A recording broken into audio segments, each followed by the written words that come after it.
33 curiosas observações. Poucos minutos antes de meia-noite, Narcisa permitiu minha ida ao grande portão das câmaras. Os samaritanos deviam estar nas vizinhanças. Era imprescindível observar-lhes a volta para tomar providências. Com que emoção tornei ao caminho cercado de árvores frondosas e acolhedoras.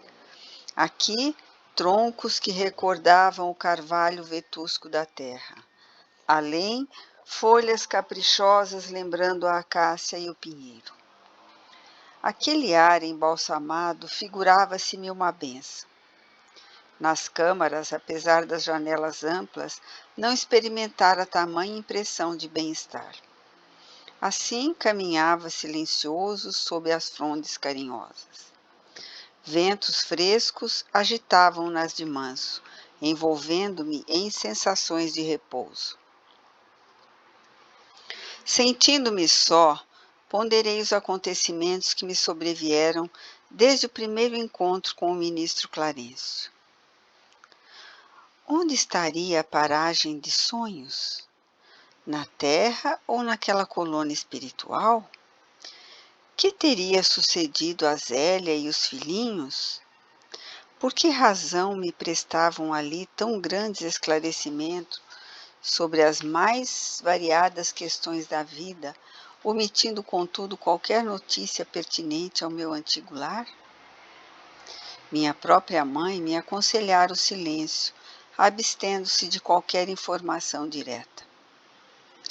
Tudo indicava a necessidade de esquecer os problemas carnais, no sentido de renovar-me intrinsecamente, e, no entanto, penetrando os recessos do ser, encontrava a saudade viva dos meus.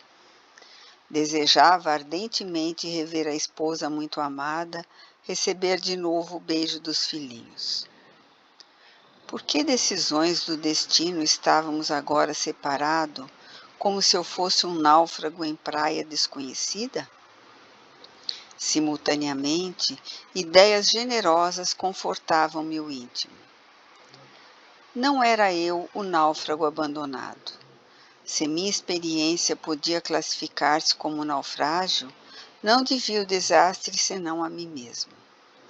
Agora que observava em nosso lar vibrações novas de trabalho intenso e construtivo, admirava-me de haver perdido tanto tempo no mundo em frioleiras de toda a sorte. Em verdade, muito amara a companheira de lutas e sem dúvida dispensara aos filhinhos ternuras incessantes. Mas, examinando desapaixonadamente minha situação de esposo e pai, reconhecia que nada criara de sólido e útil no espírito dos meus familiares. Tarde verificava esse descuido.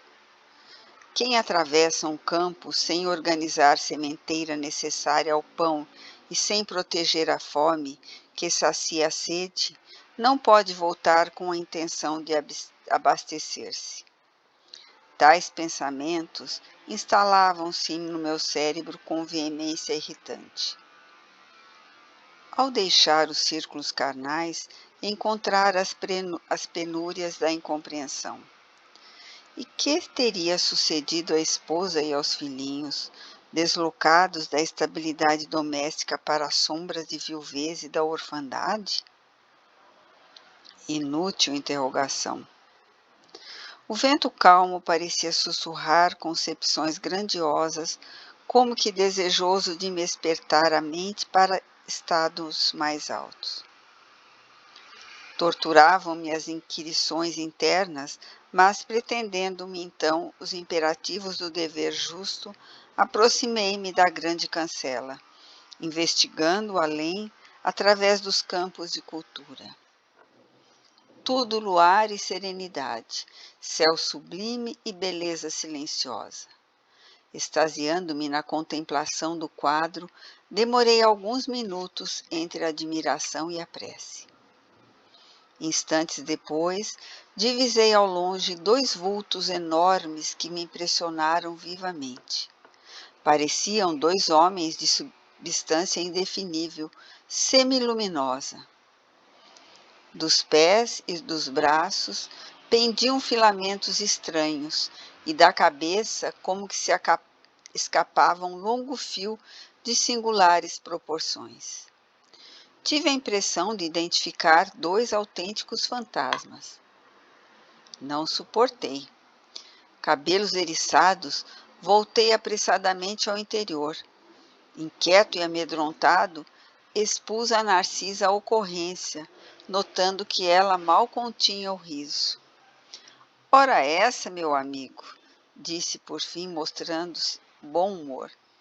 Não reconheceu aquelas personagens? Fundamente desapontado, nada conseguia responder, mas Narcisa continuou.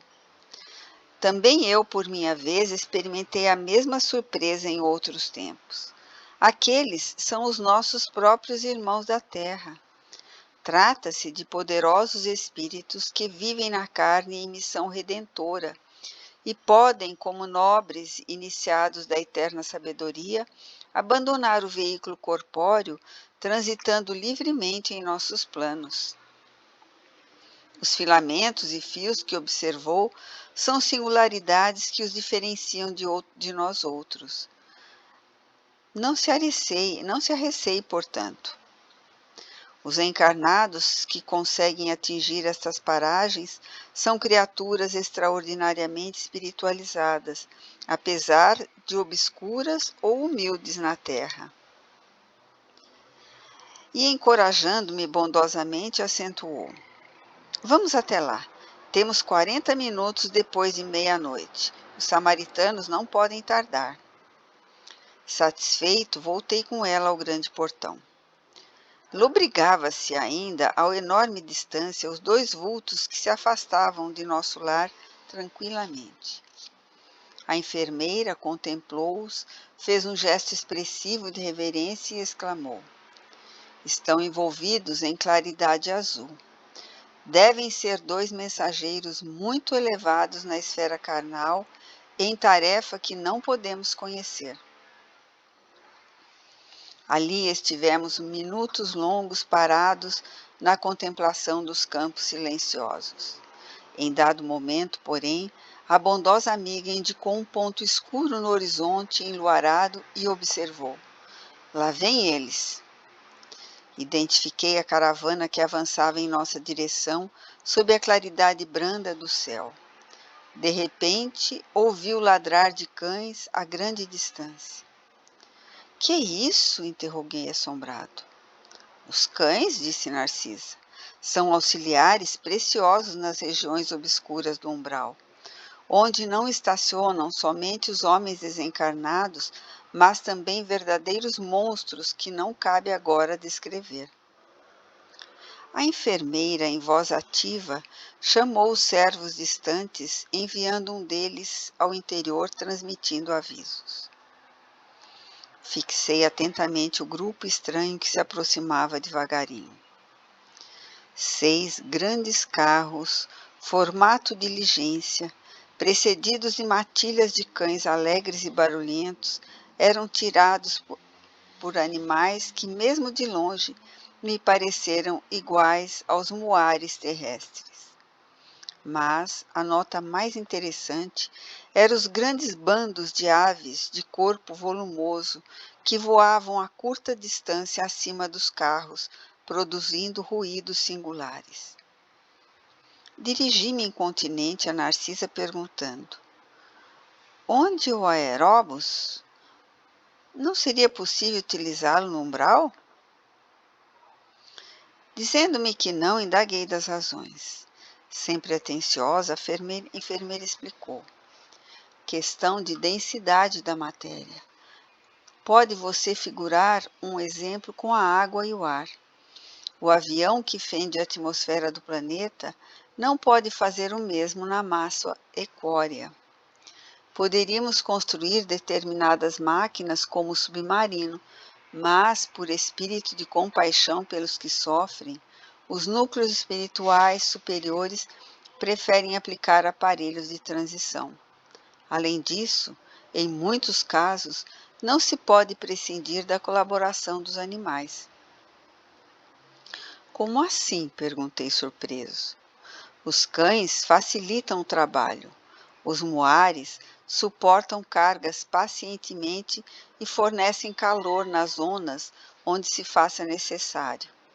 E aquelas aves, acrescentou indicando-as no espaço, que denominamos ibis viajores, são excelentes auxiliares dos samaritanos, por devorarem as formas mentais odiosas e perversas, entrando em luta franca com as trevas umbralinas.